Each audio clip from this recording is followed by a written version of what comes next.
السلام عليكم ورحمة الله وبركاته. نبدأ يا جماعة كده إن شاء الله مع بعض منهج الترم الثاني للصف الثاني الثانوي. الفصل الأول فيه بيتكلم عن الشغل والطاقة. فالدرس الأول في الفصل الأول بيتكلم عن الشغل. فمبدئيا الشغل في الفيزياء يختلف عن الشغل في الحياة العملية.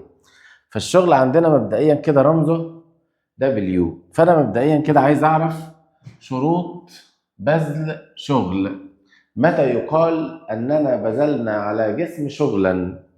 لو كان عندي مثلا جسم موجود على سطح معين وأثرت عليه قوة كان رمزها F، وتحرك الجسم إزاحة معينة في نفس اتجاه القوة المؤثرة على هذا الجسم. يبقى إذا أثرت قوة F على جسم وتحرك إزاحة D، فإنه يقال أننا بذلنا على هذا الجسم شغلا. يبقى من شروط بذل شغل أن تؤثر قوة معينة على جسم. الشرط الثاني أن يتحرك الجسم إزاحة في نفس اتجاه القوة المؤثرة على هذا الجسم.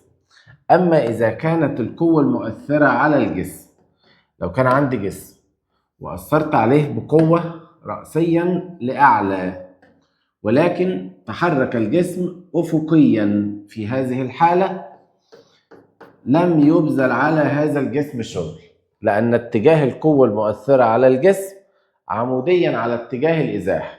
يبقى أنا لما أقول لو أثرت بقوة على حائط لكن الحائط لم يتحرك، في هذه الحالة لم نبذل شغلا، لأنه من شروط بذل شغل أن تؤثر قوة معينة على جسم، أن يتحرك الجسم إزاحة معينة، ولا بد أن تكون هذه الإزاحة في نفس اتجاه القوة المؤثرة على الجسم. يبقى أنا لما أقول مبدئيا كده شروط بذل شغل: واحد، أن تؤثر قوة معينة على جسم. طبعا القوة كان رمزها F. الشرط الثاني أن يتحرك الجسم إزاحة، مش بس كده وخلاص، أن يتحرك الجسم إزاحة في نفس اتجاه القوة المؤثرة على الجسم. وبالتالي إذا تحرك الجسم عموديا على اتجاه الإزاحة، إذا تحرك الجسم وكانت القوة المؤثرة على هذا الجسم عمودية على الإزاحة، فإننا لم نبذل على هذا الجسم شغلا، فإن الشغل يساوي صفر في هذه الحالة. يبقى هنا كده الشغل في الحالة دي كده يساوي صفر. طيب كيف يمكن حساب الشغل؟ خلينا نشوف.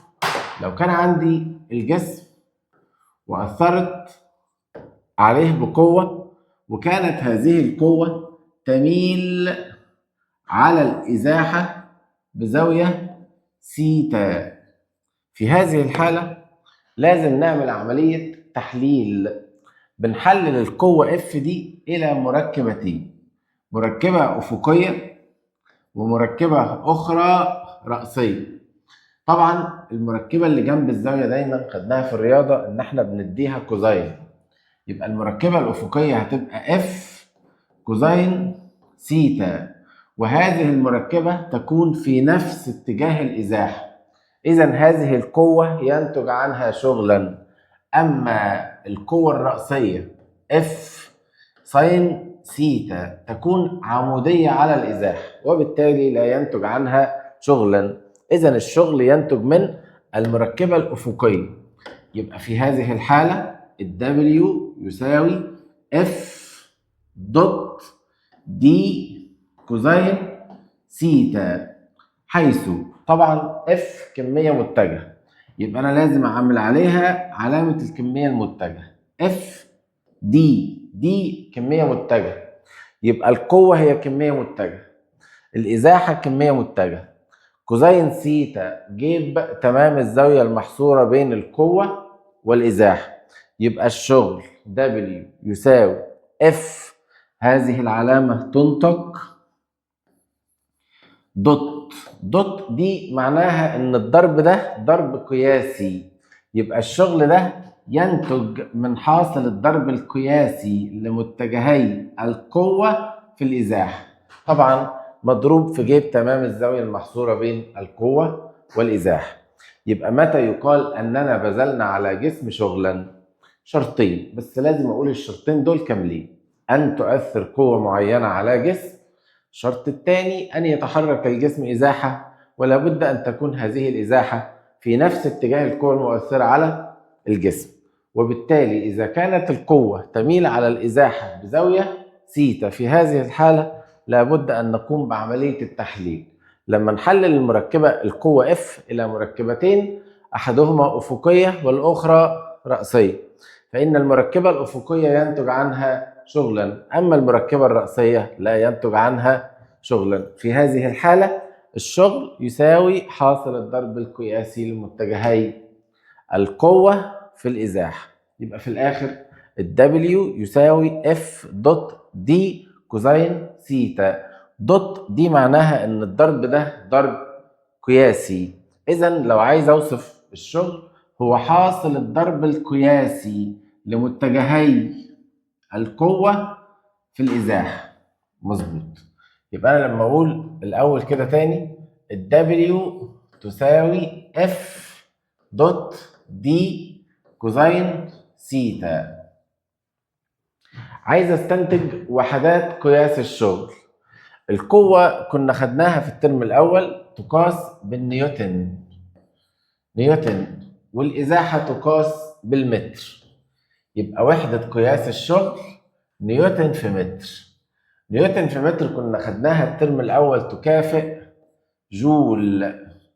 جول من وحدات قياس الشغل جول أو نيوتن في متر، والنيوتن ده كان وحدة قياس القوة، والقوة كانت كيلو جرام متر ثانية أس سالب 2. دي النيوتن، كل ده مضروب في متر يبقى متر تربيع، يبقى كيلو جرام متر تربيع ثانية أس سالب 2. يبقى وحدات قياس الشغل نيوتن في متر أو جول أو كيلو جرام متر تربيع ثانية أس سالب 2 أو كيلو جرام متر تربيع على الثانية تربيع. أي واحدة منهم تمشي، هما الاتنين شغالين عادي.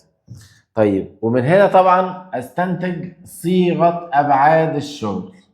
طبعا كنا خدنا الترم الأول إن أبعاد الزمن تي كابيتال، أبعاد الطول ال كابيتال، أبعاد الكتلة ام كابيتال. طبعا لو عايز استنتج أبعاد الشغل يبقى الكتلة أبعادها ام دوت، الطول أبعاده ال ولكنها ال تربيع دوت، الزمن أبعاده تي يبقى تي أس سالب 2. يبقى إذا صيغة أبعاد الشغل ام دوت ال تربيع دوت تي أس سالب 2. يبقى باختصار تاني، الشغل الفيزيائي يختلف عن الشغل في الحياة العملية. فشروط بذل شغل أن تؤثر قوة معينة على جسم. الشرط الثاني أن يتحرك الجسم إزاحة، ولا بد أن تكون هذه الإزاحة في نفس اتجاه القوة المؤثرة على جسم. أما إذا كانت القوة تميل على الإزاحة بزاوية سيتا، في هذه الحالة هنحلل. لما نحلل القوة إلى مركبتين أحدهما أفقية والأخرى رأسية، فإن المركبة الأفقية سوف تكون F كوزين سيتا، إذن الشغل يساوي F دي كوزين سيتا. طبعا الشغل ينتج من حاصل الضرب القياسي لمتجهي القوة في الإزاحة. طبعا كوزين سيتا هي جيب تمام الزاوية المحصورة بين القوة والإزاحة. طيب، إذا نقول الشغل هو حاصل الضرب القياسي لمتجهي القوة في الإزاحة. حاصل الضرب القياسي لمتجهي القوة في الإزاحة. طيب، من وحدات قياس الشغل كان وحدة اسمها الجول. طبعا الجول لو عايز اوصف الجول ان الدبليو تساوي اف دوت دي كوزين سيتا. طبعا حد يقول ان الجول هو وحدة قياس الشغل، صح، بس انا لو عايز اوصف الجول، واحد جول هو مقدار الشغل الذي تبذله قوة مقدارها 1 نيوتن لكي يتحرك الجسم إزاحة قدرها 1 متر في نفس اتجاه القوة المؤثرة على الجسم. لازم الجول يكون هو القوة لما تكون الإزاحة ب1 والزاوية كمان ب1. جيب الزاوية يكون ب1، يبقى هو مقدار الشغل الذي تبذله قوة مقدارها 1 نيوتن لكي يتحرك جسم إزاحة قدرها 1 متر في نفس اتجاه القوة المؤثرة على الجسم. يبقى يا اخوانا شروط بذل شغل آخر مرة: أن تؤثر قوة معينة على جسم، أن يتحرك الجسم إزاحة معينة في نفس اتجاه القوة المؤثرة على الجسم. يبقى الدبليو الشغل يساوي اف دوت دي كوزين سيتا. من هنا نقول العوامل التي يتوقف عليها الشغل. العوامل التي يتوقف عليها الشغل، بما ان الدبليو يساوي اف دوت دي كوزين سيتا، اذا الشغل يتوقف على 3 عناصر. رقم 1 القوة المؤثرة على الجسم.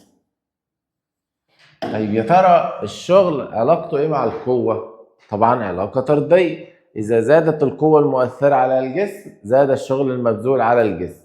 إذا زادت القوة المؤثرة على الجسم إلى الضعف زاد الشغل المبذول على الجسم إلى الضعف. إذا زادت القوة إلى 3 أمثال قيمتها زاد الشغل المبذول على الجسم إلى 3 أمثال قيمته. يبقى العلاقة بين الشغل والقوة علاقة طردية. يبقى لما نرسم رسم بياني بين الشغل وبين القوة لازم تكون خط مستقيم يمر بنقطة الأصل. هنا الميل سلوب يساوي فرق الصادات على فرق السينات. الصادات اللي هي دلتا دبليو والسينات اللي هي دلتا اف. الصادات على السينات يساوي دلتا دبليو على دلتا اف يساوي دي كوزين سيتا. طبعا لو عندي هنا زاوية ده كله يساوي تان سيتا، ظل الزاوية التي يصنعها الخط مع الاتجاه الموجب لمحور السينات. يبقى رقم 1 من العوامل التي يتوقف عليها الشغل القوة المؤثرة على الجسم، وهي علاقة طردية. طردية دي معناها لو القوة زادت يبقى الشغل المبذول على الجسم يزداد. رقم 2 الإزاحة التي يتحركها الجسم. يبقى رقم 2 الإزاحة التي يتحركها الجسم. طيب يا ترى دي تبقى عاملة ازاي؟ بما ان الدبليو يساوي اف دوت دي كوزين سيتا، إذا زادت الإزاحة التي يقطعها الجسم إلى الضعف عند ثبوت باقي العوامل القوة وجيب تمام الزاوية فإن الشغل المبذول على الجسم يزداد إلى الضعف. إذا العلاقة بين الدبليو والدي علاقة طردية. وبما إنها طردية لما أرسم رسم بياني بين الشغل وبين الدي لازم يطلع معايا خط مستقيم يمر بنقطة الأصل. برضو الميل هنا يساوي دلتا دبليو على دلتا دي يساوي الباقي اف كوزين سيتا. يبقى من العوامل التي يتوقف عليها الشغل القوة المؤثرة على الجسم ودي علاقة طردية، الإزاحة التي يتحركها الجسم ودي علاقة طردية. يتبقى رقم 3 جيب 3 جيب تمام الزاوية المحصورة بين القوة والإزاحة اللي هو كوزين سيتا. طيب بما ان الدبليو يساوي اف دوت دي كوزين سيتا، عند ثبوت الاف وثبوت الدي العلاقة بين الدبليو وكوزين سيتا علاقة طردية. طبعا لما ارسم علاقة بين الدبليو وكوزين سيتا دي علاقة طردية، لازم يطلع معايا خط مستقيم يمر بنقطة الأصل، والميل هنا يساوي دلتا دبليو على دلتا كوزين سيتا يساوي اف دوت دي. يبقى العوامل التي يتوقف عليها الشغل أن تؤثر قوة معينة على جسم، يبقى القوة المؤثرة على الجسم، الإزاحة التي يتحركها الجسم، جيب تمام الزاوية المحصورة بين القوة والإزاحة. خلينا نشوف سؤال على الكلام اللي احنا بنحكيه. بسم الله. سؤال بيقول قوة مقدارها 100 نيوتن. يبقى أنا معايا كده الإف تساوي 100 نيوتن. F تساوي 100 نيوتن أثرت على جسم فحدثت له إزاحة قدرها، يبقى أنا كده معايا الدي.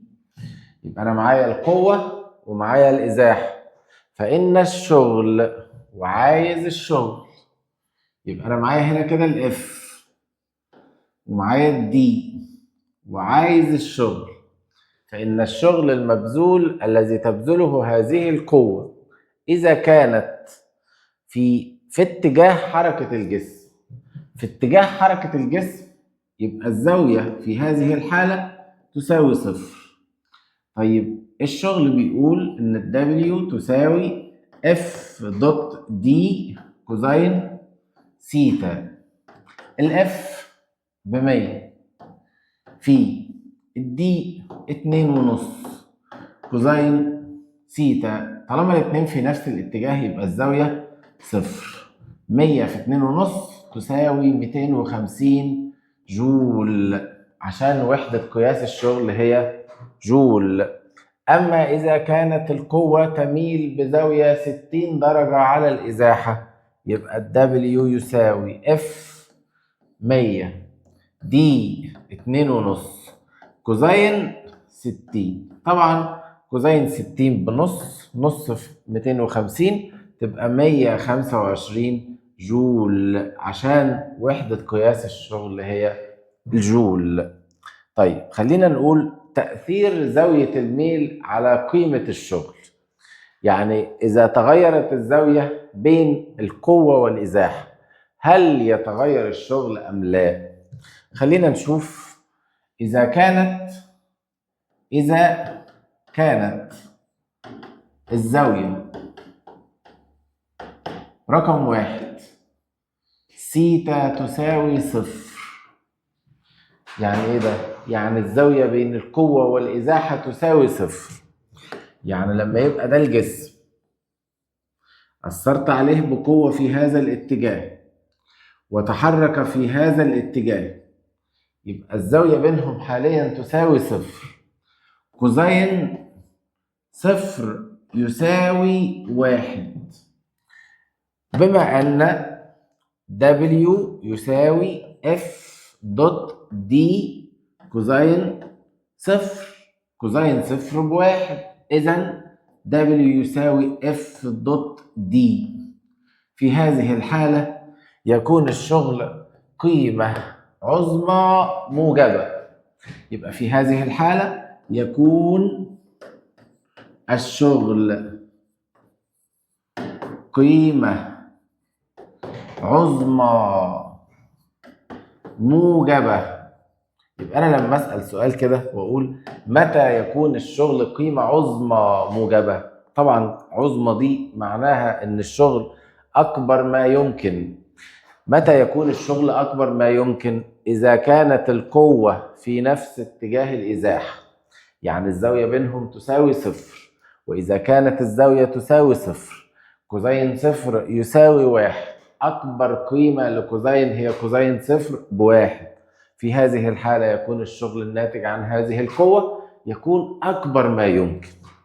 أما إذا كانت الزاوية حادة يعني أكبر من الصفر، يعني لو كانت السيتا 2، إذا كانت السيتا أكبر من الصفر وأقل من 90، يعني لو كان عندي ده الجسم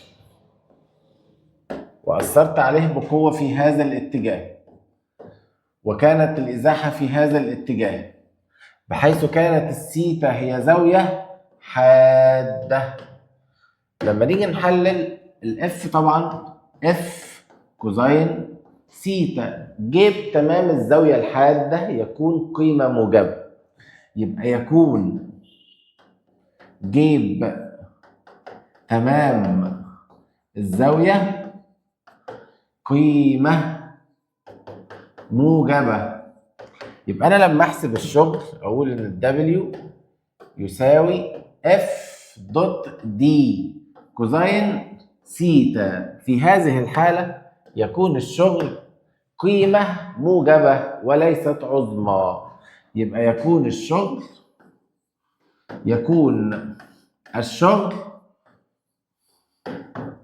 قيمة موجبة. يبقى امتى يكون الشغل قيمة عظمى موجبة؟ إذا كانت القوة في نفس اتجاه الإزاحة، يعني الزاوية بينهم تساوي صفر. امتى يكون الشغل موجب بس مش هقول قيمة عظمى؟ الزاوية تكون أكبر من الصفر وأقل من 90، يعني أكبر من الصفر وأقل من 90، أي رقم أكبر من الصفر وأقل من 90 يكون الشغل قيمة موجبة، بس مش هيكون قيمة عظمى. طيب لو الزاوية زادت لغاية ما وصلت 90، رقم 3، إذا كانت الزاوية تساوي سيتا تساوي 90، يعني الجسم أثرت عليه بقوة رأسيا لأعلى وتحرك الجسم إزاحة أفقية، زي الشغل المبذول بواسطة قوة الجاذبية على جسم عندما يتحرك أفقيا. الجاذبية تؤثر لأسفل والجسم يتحرك أفقيا، في هذه الحالة تكون القوة عمودية على الإزاحة، وفي هذه الحالة سيتا تساوي 90. ولما أقول إن الدبليو يساوي اف دوت دي كوزين 90، كوزين 90 يساوي صفر، إذا في هذه الحالة الشغل يساوي صفر، إذا ينعدم الشغل، ينعدم الشغل. يبقى متى ينعدم الشغل؟ ينعدم الشغل إذا كانت القوة عمودية على الإزاحة، يعني إذا كانت القوة تصنع زاوية 90 درجة مع الإزاحة. لو كانت الزاوية بين القوة والإزاحة تساوي 90 يبقى إذن ينعدم الشغل، يبقى هذه القوة لا تبذل شغلا لأنها تكون عمودية على اتجاه الإزاحة. يبقى بزيادة الزاوية بين القوة والإزاحة من الصفر حتى تصل إلى 90، فإن الشغل يتناقص تدريجيا حتى ينعدم عندما تصبح الزاوية 90. مظبوط. طيب نزود تاني رقم 4. لو كانت الزاوية أكبر من 90 وأقل من 180، يعني لو كان عندي سطح مائل وفي جسم يتحرك على هذا المستوى المائل، ولكن تؤثر عليه قوة في هذا الاتجاه، هذا اتجاه القوة، بحيث كانت هذه الزاوية أكبر من 90 وأقل من 180، جيب تمام هذه الزاوية يكون قيمة سالبة. يبقى هنا كده جيب تمام الزاوية المنفرجة يكون سالب. يبقى أنا لما أكتب الشغل يساوي اف دوت دي كوزين سيتا، كوزين سيتا قيمة سالبة، إذا الشغل في هذه الحالة يكون قيمة سالبة. يبقى هنا كده يكون الشغل قيمة سالبة، يبقى يكون الشغل قيمة سالبة. يبقى بزيادة الزاوية عن 90 حتى تصل إلى ما قبل 180 فإن الشغل يزداد تدريجيا وبالتالي يكون سالب في الاتجاه السالب، يبقى يكون الشغل سالب. آخر نقطة رقم 5، إذا كانت القوة في عكس اتجاه الإزاحة 5، لو كانت الثيتا تساوي 180 زي الشغل الذي تبذله قوة الاحتكاك أو قوة الفرامل، لما يكون عندي ده سطح الأرض وده جسم بيتحرك في هذا الاتجاه ولكن تؤثر عليه قوة ولكن في عكس الاتجاه، فإن الزاوية المحصورة بين القوة والإزاحة تساوي 180. لما تبقى الثيتا تساوي 180 كوزين 180 يساوي -1. يبقى لما نحسب الشغل W يساوي F دوت دي كوزين 180، كوزين 180 ب-1. يبقى في هذه الحالة يكون الشغل سالب F دوت دي، يكون الشغل قيمة سالبة عظمى. يبقى هنا كده يكون الشغل قيمة عظمى سالبة. يبقى عظمى موجبة 0، عظمى سالبة 180، موجب بس أكبر من 0 وأقل من 90، سالب بس أكبر من 90 وأقل من 180. طب إمتى عموما الشغل يكون موجب؟ خلينا نشوف. يبقى هنا كده خلينا نقول إيه؟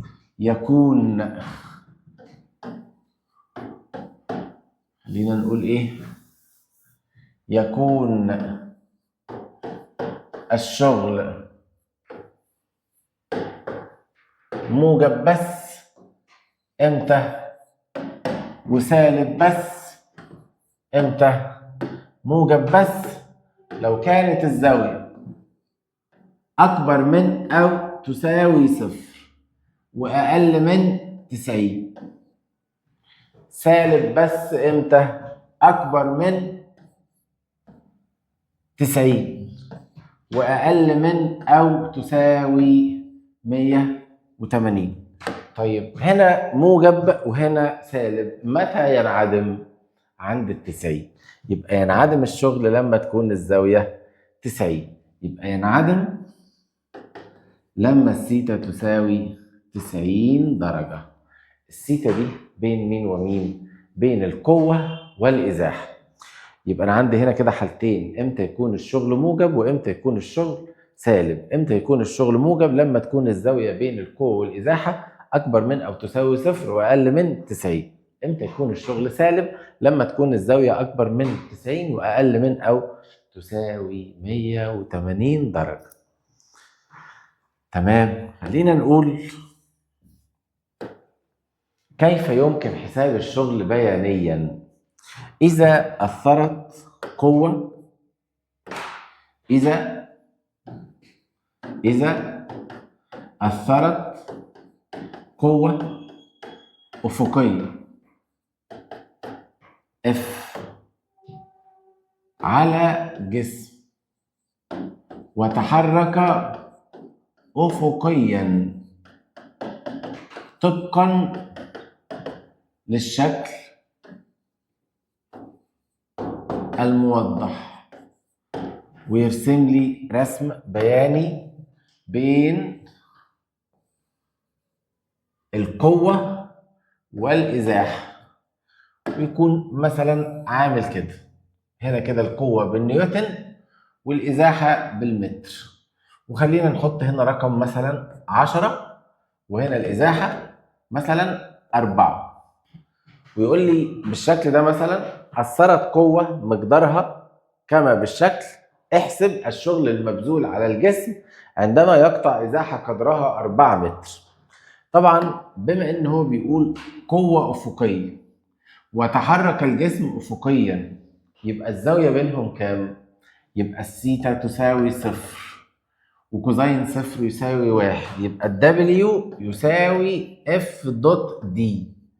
بما ان دول ضرب يبقى دي تساوي المساحة تحت المنحنى. يبقى إذا طلب حساب الشغل من الرسم البياني بين القوة والإزاحة يتم حساب المساحة تحت المنحنى. والله لو مساحة مستطيل تبقى طول في عرض، لو مساحة مثلث تبقى نص طول القاعدة في الارتفاع. طيب هنا مساحة مستطيل، ومساحة المستطيل تساوي الطول في العرض، يبقى 10 في 4 يساوي 40 جول. يبقى الشغل المبذول بهذه القوة يساوي 40 جول.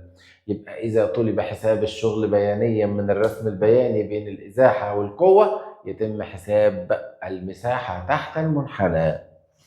المساحة تحت المنحنى. طيب خلينا نشوف مثال واثنين وثلاثة على الكلام اللي احنا بنحكيه. بسم الله. أول سؤال بيقول صندوق يتحرك إزاحة أفقية، يبقى الدي تساوي 4 متر تحت تأثير قوة مقدارها، يبقى الإف يساوي 50 نيوتن، تصنع زاوية 60 درجة مع الأفقي، يبقى الثيتا تساوي 60 درجة.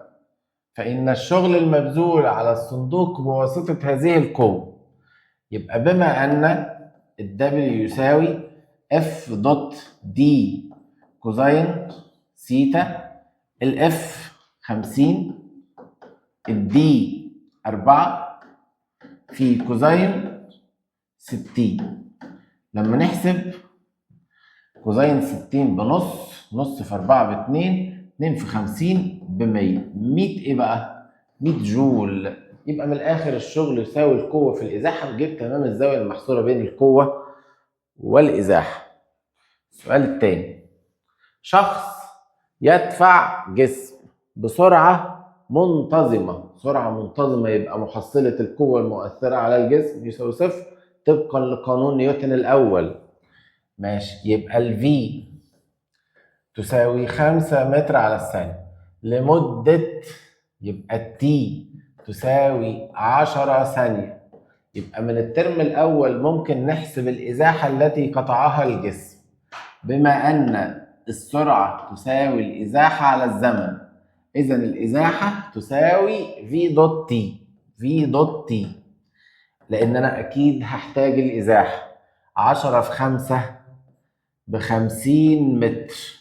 نكمل لمدة 10 ثانية على سطح أفقي خشن، يبقى فيه قوة احتكاك. فإذا علمت أن قوة الاحتكاك بين الجسم والأرض 60 نيوتن، بما أن الجسم بيأثر عليه قوة مش عارف مقدارها قد إيه، بس فيه احتكاك، اف احتكاك يساوي 20 نيوتن، إذا مقدار هذه القوة يساوي 20 نيوتن حتى تصبح سيجما اف مساوية للصفر. يبقى هذا الجسم يتحرك في هذا الاتجاه إزاحة قدرها 50 متر، فإن الشغل المبذول بواسطة الشخص لتحريك الجسم خلال تلك الفترة، يبقى الدبليو تساوي اف دوت دي كوزين ثيتا، اف ب20 دي 50، عايزين نكتب كوزين تبقى كوزين 0 ب1، هي يبقى في 1، 50 في 20 يبقى 1000. 1000 ايه يا ترى؟ 1000 جول. 1000 جول، عشان وحدة قياس الشغل هي جول. سؤال ثالث، جسم ساكن يبقى سرعته الابتدائية تساوي 0، كتلته يبقى الام تساوي 2 كيلو جرام، موضوع على سطح أفقي مهمل الاحتكاك، أثرت عليه قوة أفقية ثابتة فحركته في خط مستقيم، والشكل يمثل العلاقة بين V و T فيكون مقدار الشغل. طيب من الشكل المقابل السرعة والزمن، لما نحسب الميل دلتا V على دلتا T يديني العجلة. طيب يلا نحسب العجلة، يبقى نقول 10 على 2، 20 على 4، 30 على 6، أي واحدة من دول 20 على 4 تساوي 5 متر على الثانية تربيع. جبنا بفضل الله العجلة. طيب احنا عايزين الشغل. الشغل يساوي قوة في إزاحة. طب ما هي القوة؟ عبارة عن كتلة في عجلة. طيب الكتلة في العجلة كل ده مضروب في الدي. طيب الكتلة بكام؟ ب2. طب والعجلة بكام؟ العجلة ب5. طب فين الإزاحة؟ ما ادانيش الإزاحة. إذا طلب حساب الإزاحة من الرسم البياني بين السرعة والزمن يتم حساب المساحة، بما إن الدي تساوي الفي دوت تي. هو عايز الشغل خلال زمن قد إيه؟ خلال 4 ثواني. يبقى احنا هنجيب المساحة تحت المنحنى خلال 4 ثواني. ده مثلث، ومساحة المثلث نص القاعدة في الارتفاع، يبقى نص في 4 في 20، يبقى 2 في 20 ب40، يبقى كل ده في 40، 2 في 5 ب10 في 40 تبقى 400 جول. يبقى إذن الشغل المبذول بواسطة هذه القوة خلال ال4 ثواني يساوي كام جول؟ 400 جول. السؤال اللي بعده مثال 4. في الشكل شخص كتلته 70 كيلو جرام يصعد سلم طوله 5 متر. تمام. فإن الشغل الذي يبذله الرجل ضد الجاذبية. طبعا الجاذبية لأسفل، يبقى الشغل لازم تؤثر على الجسم قوة اتجاهها لأعلى، يبقى ده اتجاه القوة وده عكس الجاذبية، وده اتجاه الإزاحة. يبقى الزاوية بين القوة والإزاحة تساوي كام؟ 30 درجة. يبقى الشغل يساوي F دوت دي كوزين سيتا، مع العلم هنا ان الاف هي حاصل ضرب كتلة الجسم في عجلة الجاذبية ام جي في الدي كوزين سيتا. الام ب70 في الجي ب10 في الدي 5 متر. طبعا في كوزين الزاوية المحصورة بين القوة والإزاحة اللي هي 30 درجة، ونحسب السؤال يساوي كذا جول. طيب ده سؤال. خلينا نشوف سؤال أخير. لما يكون عندي رسم بياني بين الدبليو وبين السيتا، حط هنا كده 0 وهنا 90 وهنا 180. كنا بنقول من شوية بزيادة الزاوية من 0 حتى تصل إلى 90 فإن الشغل يتناقص تدريجيا حتى ينعدم. يبقى هنا كده الشغل يكون أكبر ما يمكن قيمة موجبة يساوي F دوت دي.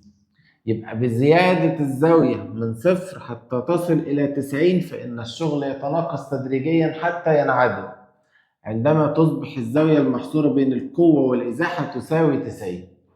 وبزيادة الزاوية من 90 حتى تصل إلى 180 يزداد الشغل حتى يصبح قيمة عظمى سالبة. يبقى هنا كده سالب اف دي. يبقى أنا لما أقول بزيادة الزاوية المحصورة بين القوة والإزاحة من 0 حتى تصل إلى 90 فإن الشغل يتناقص تدريجيا حتى ينعدم. وبزيادة الزاوية من 90 حتى تصل إلى 180 فإن الشغل يزداد تدريجيا حتى يصل إلى قيمة عظمى سالبة. يبقى أنا لما أقول مثلا نقطة هنا كده، الشوية دول قد الشوية دول، دي معناها إن عند النقطة دي الشغل يكون نصف قيمته العظمى. طب إمتى يكون الشغل نصف قيمته العظمى؟ عند زاوية قيمتها 60 درجة، عشان الدبليو يساوي اف دوت دي كوزين سيتا. جبت تمام الزاوية اللي بيساوي نص هي لازم تكون 60 درجة.